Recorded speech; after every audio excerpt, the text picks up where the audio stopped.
ਹੁਣ ਭਾਰਤ ਇੱਕ ਕੀਰੂ hydro plant design ਉਹਨੇ ਬਣਾਇਆ ਹੈ ਇਹ ਝਨਾਹ ਦੇ ਦਰਿਆ ਦੇ ਉੱਤੇ। ਉਹਨਾਂ ਨੇ ਕਿਹਾ ਪਾਕਿਸਤਾਨ ਨੇ ਕਿ ਵੀ ਇਹ ਤੁਸੀਂ ਜਿਹੜਾ hydro electricity to run of the river projects western rivers ਦੇ ਉੱਤੇ ਤੁਹਾਨੂੰ ਹੱਕ ਮਿਲਿਆ ਹੋਇਆ, ਤੁਸੀਂ ਇਸ ਦਾ ਗਲਤ ਇਸਤੇਮਾਲ ਕਰ ਰਹੇ ਹੋ। Pakistan has raised objections to the design of India's Kiru hydroelectric plant ਇਹ mega 624 megawatt project over the Chenab in Jammu and Kashmir. Delhi ਨੇ ਕਿਹਾ ਜੀ ਨਹੀਂ ਅਸੀਂ ਕੰਪਲਾਈ ਕਰ ਰਹੇ ਹਾਂ ਇਸ ਡਿਵੈਲਪਮੈਂਟ ਦੇ ਉੱਤੇ। ਜਿਹੜਾ ਇੰਡੀਆ ਦਾ ਮੈਂਬਰ ਹੈ ਇੰਡਸ ਕਮਿਸ਼ਨਰ ਹੈ ਪ੍ਰਦੀਪ ਕੁਮਾਰ ਸਕਸੇਨਾ, ਉਹਨੇ ਕਿਹਾ ਕਿ ਪਾਕਿਸਤਾਨ ਦਾ ਜਿਹੜਾ ਮੈਂਬਰ ਹੈ ਇੰਡਸ ਕਮਿਸ਼ਨਰ ਦਾ ਸੈਯਦ ਮੁਹੰਮਦ ਮਹਿਰ ਅਲੀ ਸ਼ਾਹ, ਉਹਨਾਂ ਨੇ ਇਸ ਦੇ ਉੱਤੇ ਆਬਜੈਕਸ਼ਨ ਕੀਤੀ। ਪਾਕਿਸਤਾਨ ਨੇ ਕਿਹਾ ਕਿ ਵੀ ਇਹ ਤੁਸੀਂ ਇੱਕ ਇਸ ਟ੍ਰੀਟੀ ਨੂੰ ਫੋਲੋ ਨਹੀਂ ਕਰ ਰਹੇ, ਐਜ਼ ਏ ਰਿਸਪੌਂਸੀਬਲ ਮੈਂਬਰ ਤੁਹਾਡਾ ਫਰਜ਼ ਸੀ ਕਿ ਤੁਸੀਂ ਇਸ ਕਿਸਮ ਦੀ ਵਾਇਓਲੇਸ਼ਨ ਨਾ ਕਰਦੇ। ਸਤਲੁਜ ਬਿਆਸ ਰਾਵੀ ਜਿਹਦੇ 'ਚ ਲਗਭਗ 33 ਮਿਲੀਅਨ ਏਕੜ ਫੀਟ ਪਾਣੀ ਹੈ, ਉਹ ਜਿਹੜਾ ਭਾਰਤ ਨੂੰ ਮਿਲਿਆ ਹੋਇਆ ਅਨਰੈਸਟ੍ਰਿਕਟਿਡ ਕਿ ਵੀ ਇਹ ਸਾਰਾ। ਇਸੇ ਤਰ੍ਹਾਂ ਜਿਹੜੀਆਂ ਵੈਸਟਰਨ ਰਿਵਰਸ ਨੇ ਇੰਡਸ ਜੇਲਬ ਦੇ ਚਨਾਬ, ਉਹਦੇ 'ਚ 135 ਮਿਲੀਅਨ ਏਕੜ ਫੁੱਟ ਜਿਹੜਾ ਪਾਣੀ ਐਨੂਅਲੀ ਆਉਂਦਾ। ਇਸ ਤੋਂ ਪਹਿਲਾਂ ਇੰਡੀਆ ਨੇ ਉਹ ਬਗਲਿਹਾਰ ਡੈਮ ਹੋਏ ਔਰ ਦੂਸਰੇ ਕ੍ਰਿਸ਼ਨ ਗੰਗਾ ਪ੍ਰੋਜੈਕਟ ਉਹਦੇ 'ਚ ਵੀ ਗੜਬੜ ਕੀਤੀ।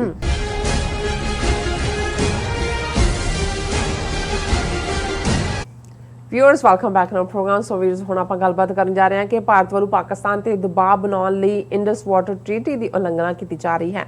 ਸੋ ਪਾਕਿਸਤਾਨ ਨੇ ਚਨਾਬ ਦਰਿਆ ਤੇ ਭਾਰਤ ਵੱਲੋਂ ਬਣਾਏ ਜਾ ਰਹੇ ਕੀਰੂ ਹਾਈਡਰੋ ਇਲੈਕਟ੍ਰਿਕ ਪਲਾਂਟ ਤੇ ਇਤਰਾਜ਼ ਜਿਹੜਾ ਉਹ ਜਤਾਇਆ ਹੈ। ਸੋ ਇਸ ਸੰਬੰਧੀ ਪਾਕਿਸਤਾਨ ਨੇ ਇੰਡਸ ਵਾਟਰ ਕਮਿਸ਼ਨ ਤੱਕ ਪਹੁੰਚ ਕੀਤੀ ਹੈ ਕਿ ਭਾਰਤ ਅਫਗਾਨਿਸਤਾਨ ਵੱਲੋਂ ਫੇਲ ਅਤੇ ਹਤਾਸ਼ਾ ਹੋਣ ਮਗਰੋਂ ਹੁਣ ਪਾਣੀਆਂ ਨੂੰ ਪਾਕਿਸਤਾਨ ਦੇ ਖਿਲਾਫ ਹਥਿਆਰ ਵਜੋਂ ਵਰਤੇਗਾ। ਸੋ ਇਸ ਬਾਰੇ ਆਪਾਂ ਗੱਲਬਾਤ ਕਰਨ ਜਾ ਰਹੇ ਹਾਂ। ਸੋ ਅਸੀਂ ਚਾਹਾਂਗੇ ਕਿ ਦੋਸਤਾਂ ਨੇ ਇਸੇ ਤਰ੍ਹਾਂ ਬਣੇ ਰਹਿਣਾ, ਦੇਖਣ ਸੁਣ ਲਈ ਐਂਡ ਲਿਖਣ ਲਈ ਤੁਹਾਡਾ ਸਭ ਦਾ ਬਹੁਤ ਬਹੁਤ ਸ਼ੁਕਰੀਆ ਜੀ। ਰਾਜ ਸਾਹਿਬ ਕੀ ਵਿਚਾਰਾਂ ਨੇ ਤੁਹਾਡੀਆਂ ਇਸ ਮੁੱਦੇ ਬਾਰੇ? ਦੇਖੋ, ਜਦੋਂ ਪਿਛਲੀਆਂ ਇਲੈਕਸ਼ਨਾਂ ਦੇ ਦੌਰਾਨ ਅਮਿਤ ਸ਼ਾਹ ਨੇ ਔਰ ਮੋਦੀ ਨੇ ਪੰਜਾਬ ਔਰ ਈਵਨ ਜੰਮੂ 'ਚ ਆ ਕੇ ਐਡਰੈਸ ਕਰਦਿਆਂ ਕਿਹਾ ਸੀ ਕਿ ਜੀ ਪਾਣੀ ਦੀ ਕੋਈ ਪ੍ਰੋਬਲਮ ਨਹੀਂ, ਅਸੀਂ ਰਹਿਣ ਦਿਆਂਗੇ, ਜਿਹੜਾ ਵਾਧੂ ਪਾਣੀ ਸਾਡੇ ਦਰਿਆਵਾਂ ਦਾ ਪਾਕਿਸਤਾਨ ਨੂੰ ਜਾ ਰਿਹਾ ਉਹਨੂੰ ਅਸੀਂ ਬੰਨ੍ਹ ਮਾਰ ਕੇ ਇੱਧਰ ਨੂੰ ਲਿਆਵਾਂਗੇ, ਪੰਜਾਬ ਦੇ ਖੇਤਾਂ 'ਚ ਭਰ ਦਿਆਂਗੇ, ਇੱਧਰ ਕਰ ਦਿਆਂਗੇ। ਉਦੋਂ ਹੀ ਇਹ ਪਿਛਲੀਆਂ ਪਾਰਲੀਮੈਂਟ ਦੀ ਚੋਣਾਂ ਵੇਲੇ ਉਦੋਂ ਵੀ ਅਸੀਂ ਇਸ ਦੇ ਉੱਤੇ ਗੱਲਬਾਤ ਕੀਤੀ ਸੀ ਕਿ ਕਿਵੇਂ ਇਹ ਪਾਣੀ ਨੂੰ ਪਾਕਿਸਤਾਨ ਦੇ ਖਿਲਾਫ ਐਜ਼ ਏ ਵੈਪਨ ਇਸਤੇਮਾਲ ਕਰਨ ਜਾ ਰਹੇ ਨੇ। ਇਹਨਾਂ ਦੀਆਂ ਨੀਤੀਆਂ ਉਸ ਪਾਸੇ ਵੱਲ ਪੁਆਇੰਟ ਆਊਟ ਕਰਦੀਆਂ। ਔਰ ਅਕਸਰ ਇੰਡਸ ਵਾਟਰ ਟ੍ਰੀਟੀ ਜਿਹੜੀ 1960 ਦੇ ਵਿੱਚ ਸਾਈਨ ਹੋਈ ਅਯੂਬ ਖਾਨ ਔਰ ਜਵਾਹਰ ਲਾਲ ਨਹਿਰੂ ਦੇ ਵਿਚਾਲੇ, ਵਰਲਡ ਬੈਂਕ ਨੇ ਫਾਈਨੈਂਸ ਕੀਤਾ। ਬਾਅਦ 'ਚ ਉੱਧਰ ਪਾਕਿਸਤਾਨ ਵੱਲ ਮੰਗਲਾ ਡੈਮ ਬਣਿਆ, ਭਾਰਤ 'ਚ ਭਾਖੜਾ ਡੈਮ ਬਣਿਆ ਔਰ ਜਿਹੜਾ ਲੋਬੇ ਲਵਾਬ ਇਸ ਸਾਰੀ ਟ੍ਰੀਟੀ ਦਾ ਸੀ। 3 ਦਰਿਆ ਸਤਲੁਜ, ਬਿਆਸ ਤੇ ਰਾਵੀ ਉਹ ਭਾਰਤੀ ਕਬਜ਼ੇ ਵਾਲੇ ਪੰਜਾਬ ਦੇ ਮੰਨੇ ਗਏ। ਵੱਖਰੀ ਕਹਾਣੀ ਹੈ ਕਿ ਕਿਵੇਂ ਰਾਜਸਥਾਨ ਨੂੰ ਵੀ ਇੰਡਸ ਵਾਟਰ ਬੇਸਨ ਦੇ ਵਿੱਚ ਵਾੜ ਕੇ ਇਹਨਾਂ ਨੇ ਫਿਰ ਪੰਜਾਬ ਦਾ ਪਾਣੀ ਲੁੱਟਿਆ ਔਰ ਰਾਜਸਥਾਨ ਔਰ ਜਿਸ ਤੋਂ ਬਾਅਦ 'ਚ ਹਰਿਆਣਾ 1966 'ਚ ਕ੍ਰੀਏਟ ਕੀਤਾ ਪੰਜਾਬ 'ਚੋਂ।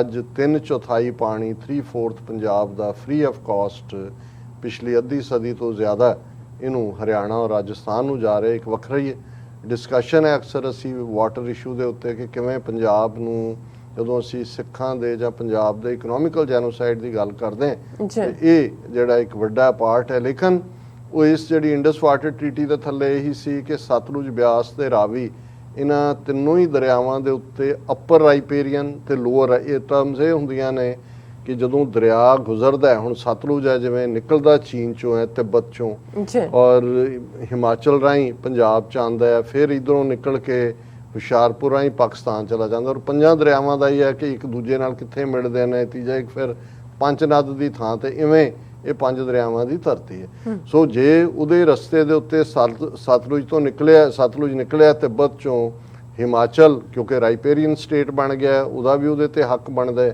ਔਰ ਪੰਜਾਬ ਤਾਂ ਹੈ ਹੀ ਹੈ ਮੇਨ, ਉਹਦੇ ਪੰਜਾਬ 'ਚੋਂ ਵਗਦਾ ਔਰ ਫਿਰ ਉਹ ਜਾਂਦਾ ਪਾਕਿਸਤਾਨ 'ਚ ਵੀ। ਸੋ ਇਹ ਸੀ ਕਿ ਵੀ ਜੇ ਭਾਰਤ ਸਤਲੁਜ, ਬਿਆਸ, ਰਾਵੀ ਦਾ ਸਾਰਾ ਪਾਣੀ ਵੀ ਉੱਪਰ ਰੋਕ ਲਏ ਤੇ ਉਹਦੇ 'ਤੇ ਪਾਕਿਸਤਾਨ ਨੂੰ ਇਤਰਾਜ਼ ਨਹੀਂ ਹੋ ਸਕਦਾ, ਕਿਉਂਕਿ ਜਿੱਥੋਂ ਉਹਨੇ ਵਗਣਾ ਲੋਰ ਉਹ ਰਾਈਟ ਵੀ ਉਹਦੇ ਕੋਲ ਨੇ, ਭਾਰਤ ਕੋਲ ਨੂੰ ਦਿੱਤੇ ਗਏ ਇਸ ਟ੍ਰੀਟੀ ਥੱਲੇ।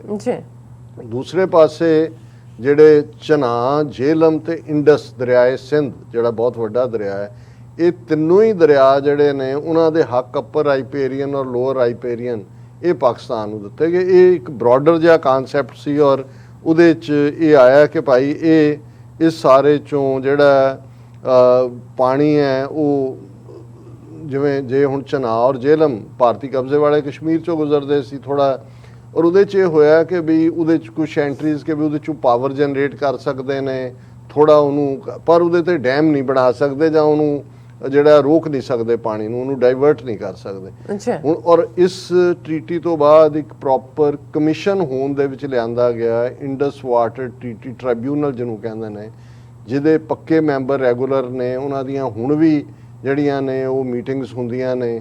ਔਰ ਆਉਣ ਵਾਲੇ ਸਾਲ 'ਚ 2021 'ਚ ਇੰਡਸ ਵਾਟਰ ਟ੍ਰੀਟੀ ਕਮਿਸ਼ਨ ਦੀ ਜਿਹੜੀ ਮੀਟਿੰਗ ਹੈ ਉਹ ਪਾਕਿਸਤਾਨ 'ਚ ਹੋਣ ਜਾ ਰਹੀ ਹੈ। ਹੁਣ ਸਮੇਂ ਕਿਉਂਕਿ ਜਦੋਂ ਅਸੀਂ ਕਹਿੰਦੇ ਹਾਂ ਵੀ ਜਿਹੜੇ ਉੱਪਰ ਬੈਠੀ ਸਟੇਟ ਹੈ, ਜੇ ਕੱਲ੍ਹ ਨੂੰ ਉਹਦੀ ਨੀਤੀ ਉਹਦੀ ਨੀਅਤ ਵੱਧ ਹੋਏ ਜਿਵੇਂ ਭਾਰਤ ਦੀ ਹੈ, ਤੇ ਉਹਦਾ ਪਾਣੀ ਦਾ ਕੀ ਕਰੇ, ਉਹਦੇ ਤੇ ਲੋੜ ਤੋਂ ਵੱਧ ਤੁਸੀਂ ਬਣਾ ਰਹੇ ਹੋ ਬੈਰਾਜ ਜਾਂ ਉਹਨੂੰ ਰੋਕਣ ਦੀ ਕੋਸ਼ਿਸ਼ ਕਰ ਰਹੇ ਹੋ, ਤੇ ਫਿਰ ਇੱਕ ਸਟੇਟ ਇਤਰਾਜ਼ ਕਰਦੀ ਹੈ, ਫਿਰ ਇੰਡਸ ਵਾਟਰ ਜਿਹੜਾ ਟ੍ਰਿਬਿਊਨਲ ਹੈ ਉਹਦੇ ਤੇ ਡਿਸਾਈਡ ਕਰਦਾ। ਹੁਣ ਭਾਰਤ ਇੱਕ ਕੀਰੂ ਹਾਈਡਰੋ ਪਲਾਂਟ ਡਿਜ਼ਾਈਨ ਉਹਨੇ ਬਣਾਇਆ ਹੈ, ਇਹ ਚਨਾਹ ਦੇ ਦਰਿਆ ਦੇ ਉੱਤੇ, ਕਿਉਂਕਿ ਇਹਨੂੰ ਚਨਾਬ ਕਹਿੰਦੇ ਨੇ, ਅਦਰਵਾਈਜ਼ ਸਾਡੇ ਲਈ ਤਾਂ ਫਿਰ ਉਹੀ ਚਨਾਹ ਹੈ ਜਿਹਦੇ ਨਾਲ ਸੱਸੀ ਤੇ ਪੁੰਨੂ ਦੀ ਕਹਾਣੀ ਵੀ ਜੁੜੀ ਹੋਈ ਹੈ, ਤੇ ਜਿਹਨੂੰ ਖਾਸ ਤੌਰ 'ਤੇ ਪ੍ਰੋਫੈਸਰ ਮੋਹਨ ਸਿੰਘ ਜਦੋਂ ਇਹ ਕਹਿੰਦੇ ਨੇ ਕਿ ਮੇਰੇ ਫੁੱਲ ਚਨਾਹ ਵਿੱਚ ਪਾਣੇ, ਗੰਗਾ ਬਾਹਮਣੀ ਕੀ ਜਾਣੇ ਇਸ਼ਕ ਦੀ ਕੀਮਤ, ਕਿਉਂਕਿ ਬਹੁਤ ਵਾਰੀ ਹੁਣ ਗੰਗਾ 'ਚ ਜਾ ਕੇ ਪਾਏ ਜਾਂਦੇ ਸੀ ਨਾ, ਸੋ ਇਸ ਕਿਸਮ ਦੀ ਨਜ਼ਮ ਹੈ, ਪਰ ਉਹਦਾ ਹੈ ਹੀ ਆ ਕਿ ਮੇਰੇ ਫੁੱਲ ਚਨਾਹ ਵਿੱਚ ਪਾਣੇ, ਆਸ਼ਕਾਂ ਦਾ ਦਰਿਆ ਮੰਨਿਆ ਜਾਂਦਾ ਹੈ।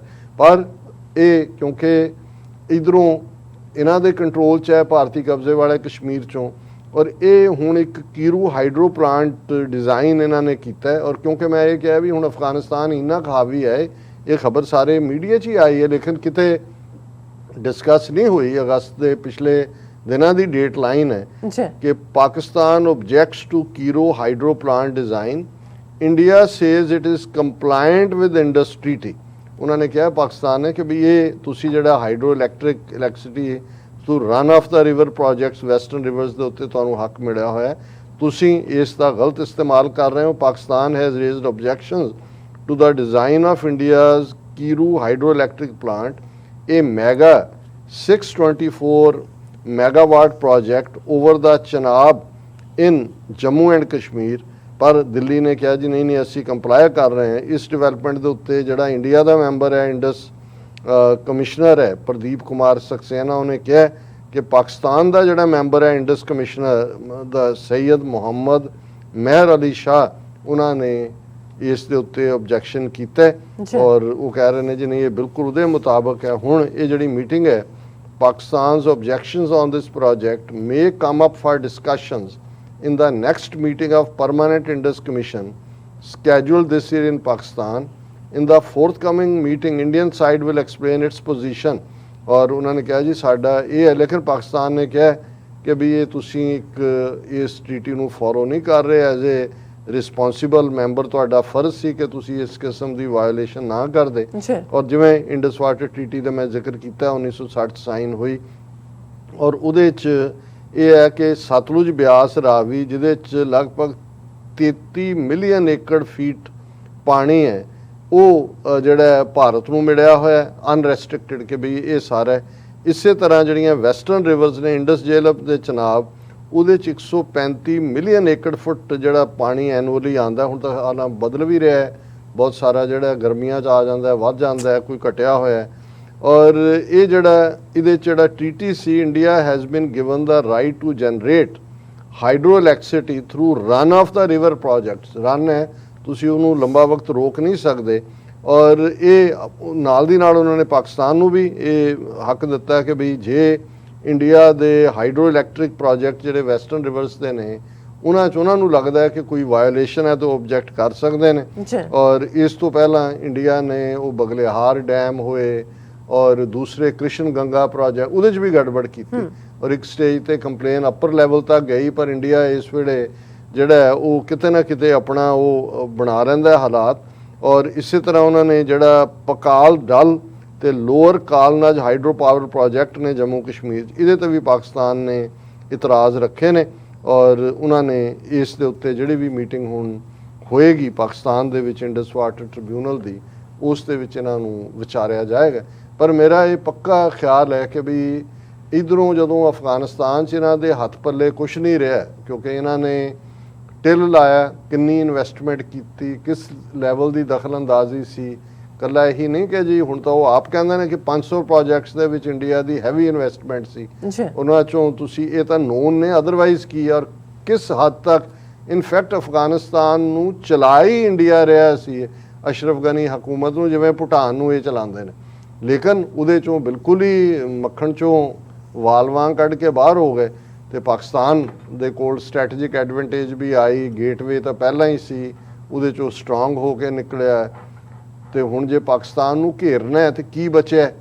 ਕਸ਼ਮੀਰ ਦੇ ਮੁੱਦੇ ਤੇ ਚੀਨ ਨੇ ਆ ਕੇ ਚਪੇੜਾਂ ਮਾਰ ਕੇ ਬਿਠਾ ਦਿੱਤਾ ਉੱਥੇ। ਉਹ ਹੁਣ ਇੱਕੋ ਹੀ ਬਚਿਆ ਜਿਹੜਾ ਇਫੈਕਟਿਵ ਵੀ ਹੋਏਗਾ ਜੇ ਪਾਕਿਸਤਾਨ ਇਹਦੇ ਖਤਰੇ ਨੂੰ ਨਾ ਸਮਝ ਕੇ ਵੇਲੇ ਸਿਰ ਇਹਨਾਂ ਨੂੰ ਜਿਹੜਾ ਉਹ ਅੱਖਾਂ ਨਹੀਂ ਦਿਖਾਉਂਦਾ, ਉਹ ਹੈ to use water as a weapon against Pakistan.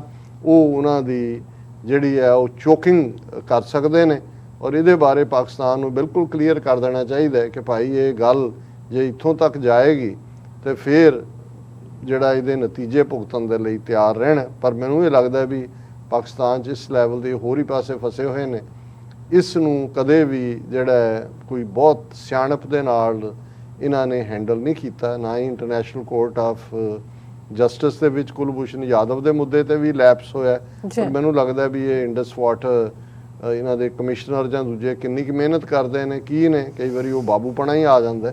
ਪਰ ਇੰਡੀਆ ਆਉਣ ਵਾਲੇ ਪੀਰੀਅਡ 'ਚ ਇਸ ਦੇ ਉੱਤੇ ਚੜ੍ਹ ਕੇ ਰਹੇਗਾ ਔਰ ਇਹਨੂੰ ਐਜ਼ ਏ ਵੈਪਨ ਵਾਟਰ ਨੂੰ ਯੂਜ਼ ਕਰਨ ਵੱਲੋਂ ਵੱਧ ਰਿਹਾ। ਬਿਲਕੁਲ ਡਾਕਟਰ ਸਾਹਿਬ, ਤੁਹਾਡਾ ਬਹੁਤ ਬਹੁਤ ਧੰਨਵਾਦ। ਸੋ ਇੱਥੇ ਨੇ ਬ੍ਰੇਕ। ਵਿਊਅਰਸ, ਤੁਸੀਂ ਕਿਤੇ ਨਹੀਂ ਜਾਣਾ, ਮਿਲਦੇ ਹਾਂ ਆਫਟਰ ਦਿਸ ਸ਼ਾਰਟ ਬ੍ਰੇਕ।